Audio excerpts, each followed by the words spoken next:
vehicle which transmitted him or transferred him from one place to another. I mean, you may be still laughing, but today with our technology, we understand how if you have the technology to travel with the speed of light and so on, which is very difficult to grasp yet, you can go so much beyond. But 500 years ago, 1,000 years ago, that would have been something like absurd. But today, it's no longer an absurd thing. Time traveling is no longer into science fiction. It is something that even scientists are discussing. What are the problems of time traveling? What are the possibilities of time travel and so on? Even time traveling.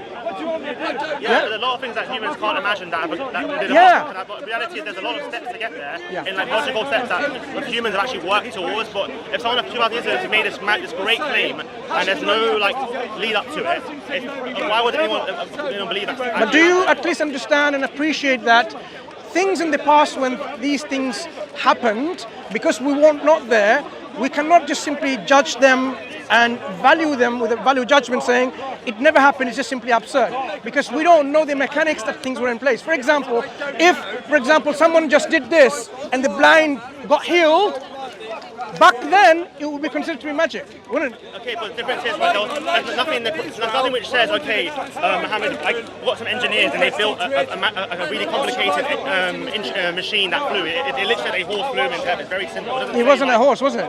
Do horses have wings? A creature, whatever it was. Exactly. So when you say a creature, look, if I give you a spaceship now, if you look at it like a distance, you can say, oh, this looks like a bird, this looks like a falcon, this looks like...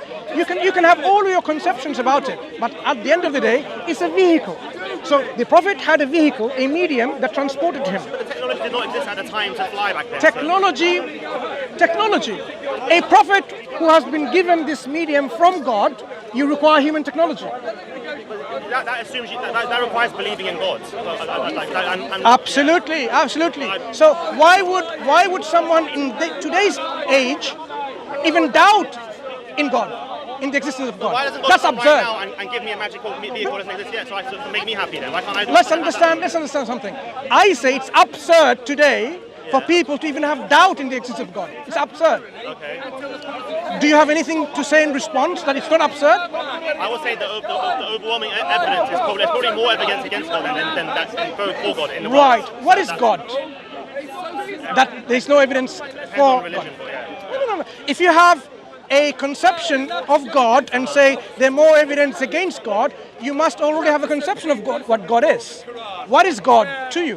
That there is evidence against that. Maybe I agree with you. If you say, oh, the God that forgets, the God that eats, the God that sleeps, God that takes rest, the God doesn't need, I would say, yeah, there's evidence against that God. I would agree with you. But what is the real concept of God that we are discussing when you're talking about theology? So I think there might be some kind of God, but I don't think the God that exists, if he does exist, is the kind who will intervene 2,000 years ago and give someone a magical vehicle to fly into the sky. No, intervention is something different. First, the question is whether there is indeed a creator God of our cosmos.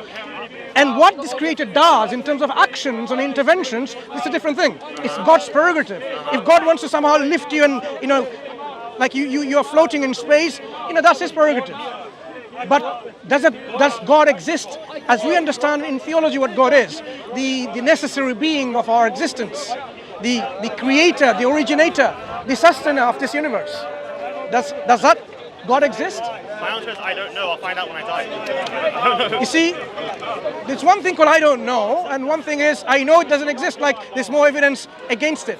Do you remember what you just said? He's more likely to not exist, but at the same time he could exist. Okay, so let's do the negative. Why do you say God doesn't exist?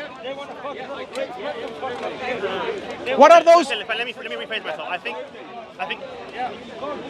there's a good chance he exists, but only in a very limited form. Like maybe he created the universe, like he did a Big Bang maybe, and that was it, and nothing else after that. So you're saying there is a creator, but this creator is not concerned about this creation. So there's a deistic concept of God in which created and left, and that's it, and to their own peril, to their own destruction, whatever.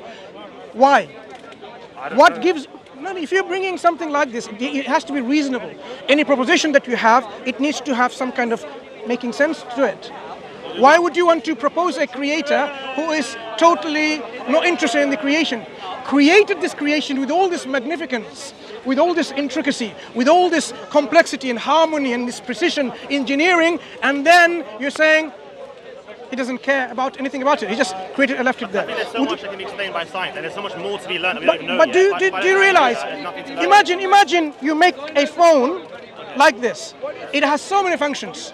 It records sound, images, right? Writings. It communicates from people at distance, and someone who made it and just left it there. As I said, no real function and purpose for it. You would say, why did you spend so much? I'm not saying time and energy and effort, but why did you even bother to make this phone and then just leave it there without being it used for a particular function or a purpose? Yes, that's a good argument for why God might exist. No, I'm saying, why would we even think that the Creator is a deist God by creating all this, superb creation, right? And then is totally distant from it. Why? I don't know. I don't have to have an We have to have a reason if you're going to propose to that. We don't have to just like A reason for that could it not just be the fact that because there's many inventors that invent products, technology, that they invent it and then they leave it. No, they don't just invent it for leave it. No, they don't invent it for leave it. There's a reason for the invention, but there's no follow-up on it.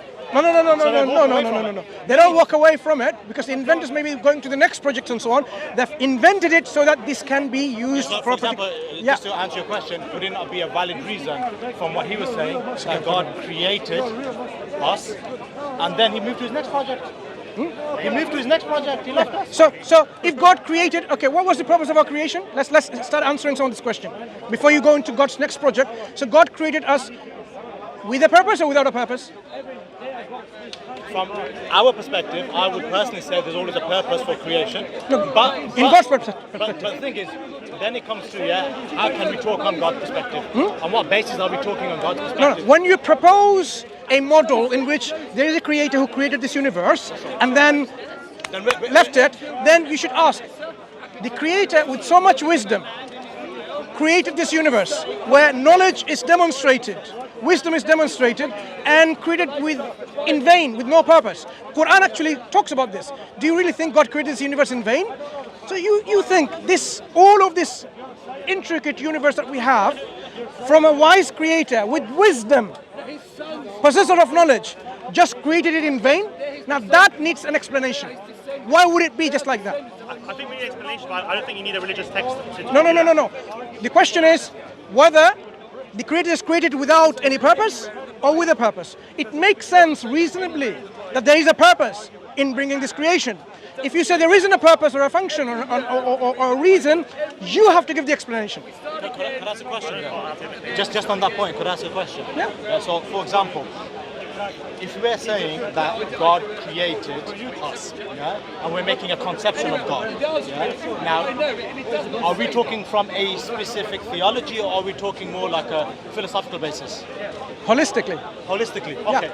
So then if we say that there has to be a utility or function for our creation, then what we're essentially saying is that we're saying that we believe from our understanding and limited knowledge that that's how God is going to also think. I missed the second part. Okay. So what we're saying is that, because we believe that when things are created, there has to be some utility to it. Yeah. Otherwise, it's purposeless. Yeah. But isn't that our limited view on what we understand? How can we superimpose that on God? Why would God have to have a utility just because we feel there should be? No, What's the point? No. The reason why this is not something that's reasonable to accept as a counter is because when we postulate and say God, our creator, is knowledgeable, possessor of knowledge, is wise, all wise, then anything that is brought into existence is through his wisdom, and he will have brought it in for a specific purpose. If you're wise, you can just simply do that in vain. It doesn't make any sense because you are proposing that the creator is wise. Wisdom follows a reason. Okay, but that's perfect. Then why can we not just accept that the wisdom of creation was to be created and nothing more? It doesn't make sense to be created. No. Wisdom of created is to be created. It's a circular statement. Go ahead. No, let me explain it. So maybe I didn't explain it properly. So the wisdom, because you said what is the function or the purpose? The purpose for God's perspective of us being here is purely to be created and there to be a perpetual creation ongoing. And then the rest is on us. Why cannot that be a wise thing to do? Okay, so there is a function then. Yeah, that is the function. Yeah. Okay, so now we agree it's not a deistic God, but there is already a function set in place, but right? After that, he stepped away. Okay, he stepped away. Yeah. Fine. So we are created to carry on living.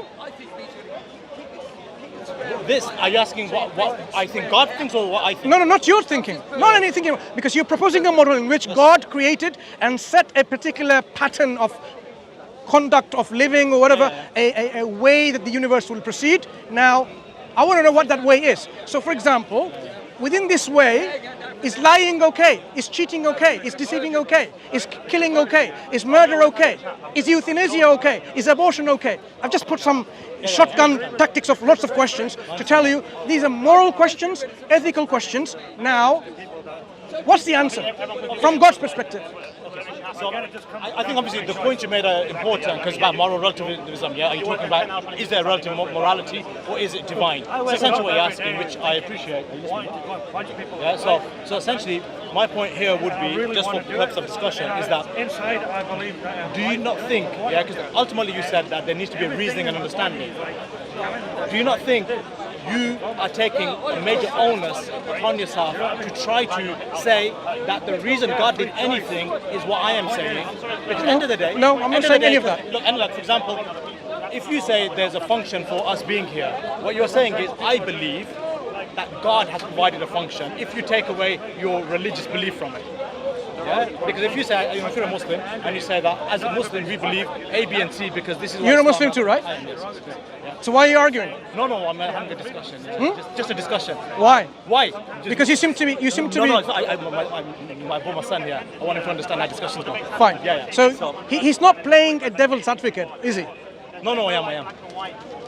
We don't use this term. He's just using a counter argument, a counter position, see how this can be then answered from Islamic perspective. You're Shaykh Mansur. You're good. So you're a good person to listen. So we don't use this term, he's a devil's advocate, because he's not a devil. He doesn't know that. Yeah? So do you understand? He's taking the counter position to see whether our Islamic position is solid. Yeah? You understand? Yeah, it's okay. Go ahead. So essentially, would you not say, so if we have our belief, and we say, in our belief, we believe A, B, and C. That's clear, there's no problem. Stepping away from that and you're speaking to somebody who's not a Muslim, when you make the point that is there a function and what was God's position, essentially if they don't believe in Islam and they believe that this is the function of God, then how do you convince them that yes, what I believe to be the function of God is the function of God, because that's just another human being's opinion. Yeah, so first we establish that there has to be this moral duty and a purpose that we have to follow that is grounded in God, rooted in God, right? Yeah, it has to be from God, from Allah subhanahu wa ta'ala. We don't make the purposes. I don't say the purpose of our living is to eat chocolates. I can't, he might say no, right? You see, we can't make these purposes ourselves because these will be all subjective. You can say something different. Then how do we know what the truth is? So this has to be grounded on the revelation from Allah subhanahu wa ta'ala. Allah has to be the one who will tell us convincingly to us, and we will have no doubt on this matter that this is the reason why we're created. Based on that, do you believe the contingency argument is a solid argument for being or not? You think so? Any questions you can ask now? Which form of contingency argument? Because you have to be careful, because we don't take the whole of the contingency argument models in terms of when people talk about God consisting of parts and so on, right? So don't go through the lines of, has he told you about Ibn Sina's arguments and so on? No, he's learned this himself. Okay, he right. Brings me up the only thing I think it's important for us to follow is things are dependent on something else. Everything else dependent. Ultimately, they have to depend on something which is independent. Up to that, I don't think you need to go anything beyond that. Because what that thing is, which is independent of everything, we say is the necessary being, has to be necessarily in existence. And that necessary being must possess qualities, attributes or properties which are necessarily within this being. Not given by me or you or anyone else or anything else, because there will be no other. Because there's no other being or any other originator besides him, because the necessary being will be the only one who is absolute, only one who is perfect in the properties and qualities. Why does that being then have to be named as God, Allah, and not something else? You know what Alan said? Yeah. Yeah, so my friend said, okay, so my friend basically said, then why do we label it as God and why is it nothing else? Why, but the point is though, isn't God just the generic term for the independent being, the independent? Slightly more than that, because you can say the necessary being is the universe, right? But the only problem with this is the necessary being must possess a will, making the difference of choice, exercising choice, saying, creating with a choice, like, okay, creates this or that. So this possession of a will differentiates what we say a personal entity or being, as opposed to something which is the universe as it is, the nature, mother nature, whatever they want to call it, which doesn't have any self-awareness, doesn't possess any intellect or will or choice. But the fact that the universe demonstrates that it is within the operation of someone who possesses all of that. And that necessary being, we say, is a personal being who possesses life, self-awareness, power, knowledge, will, and has brought this into existence. And we are all dependent. And because of that, we should be naturally thankful for all that we have here, for our own existence, for our own life, on our subsistence of life. For example, this necessary being didn't only create us only, he gave us food and water and the air to sustain our life. So if somebody gives you food, like your dad or your mom, right, and water and drinks and all that thing, you should say, thank you, Dad, I like that. Oh, and nice food, whatever, right? You're thankful. So the one who gave you life and everything else to sustain life, you should be thankful. Being thankful to the necessary being, being grateful to necessary being, is the essence of what we call the worship. This is how we say we worship, but the essence is rooted in being thankful and being grateful. And that relationship, we say, is one of God and God's creation. God is the one who deserves our worship, and the essence of that is thanks and gratitude, right? So that now the entity is called God, because the God is an object of someone's ultimate reverence, ultimate, love and respect and total reliance. That's all worship. And then just on that, Yusuf, the other question, the point you made, which is a good point, that we should be grateful to God because He gave us everything. Yeah? Then what did Alan say? And you were discussing with me, why would you be grateful to a God that allows the killings and all the murders? What were you saying? Yeah, so he said, why would you be grateful to God, a necessary being, which caused all this hate in the world? Because if he we should always be thankful to him. That while they're like people who aren't thankful, why they're like wars and bloodshed. Okay, this is all because of God creating us in a special way, and that special way is giving a special thing that we have is called choice. The choice, the will that we have. Now, God could have just simply made us all in such a way that no one can do anything against His laws. So no one can kill, no one can rob. Just imagine, someone wants to stab someone, butterflies. Someone wants to murder someone, it becomes like, nice flowers. Nothing happens. Then you will say like, oh, I want to just, not listen to you. And say, I want to argue with you, I want to disagree with you, but I can't. Then do I still have this freedom of choice anymore? I will be compelled like a robot. So God, your friend, is asking that God creates robots, not human beings, agents with free will. Agents like ourselves with the free will means you can have a knife and you can cut your apples into pieces and eat it, or you can take that knife and you can stab someone and kill someone. The choice is there, but God didn't want us to do the other one, the wrong actions, where you kill someone, murder someone, you harm someone. Okay? The choice is there. So we will be accountable for the choices that we make, the wrong choices that we make.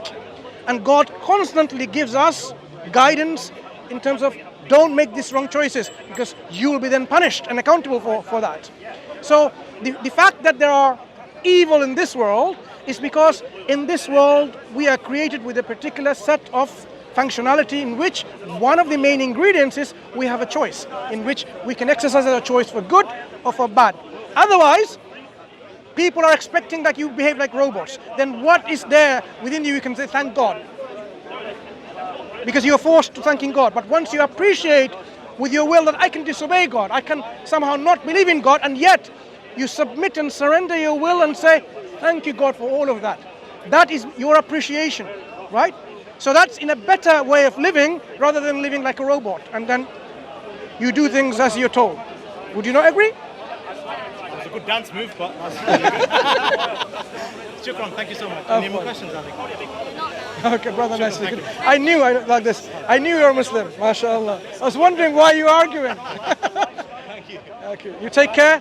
May Allah, grant you the knowledge and the wisdom and make you a good da'iyah so that through you, inshallah, we will see a lot more people coming to Islam, okay? But learn as your father is doing. Learn, be grounded on Islam first and then go into the venture in discussing with people and so on. They're actually being taught at school. You're being taught at school, contingency argument. Really? At school? How old are you? 11. He rang me up and he goes, Baba, what's the Kalam contingency argument? I'm like, give me a second. Yeah, darling, my phone, bad line. Let me get back to you in half an hour. But you know what? We learned this a lot later on. Yeah. Strange thing they're teaching at school. Anyway. It is good though. But yes, get solid, consolidate your belief in Allah, in the Quran, in the Prophet Muhammad first, so that anything that comes to you by anyone, it's easy to answer. Okay? Take care. Yusuf? Yes. Okay, assalamu alaikum, Yusuf. Thank you. Have fun. If someone treats me like crap and I said they're amazing, that sounds a bit messed up. The British treat you like crap and you call them amazing. Let's carry on with this one. They spit on your culture, they laugh at our culture and religion and history. They laugh at it. They make us all speak English. They say you have to go to nightclubs and drink beer for you to be accepted into British society. Or we'll just end there because he left the conversation anyway.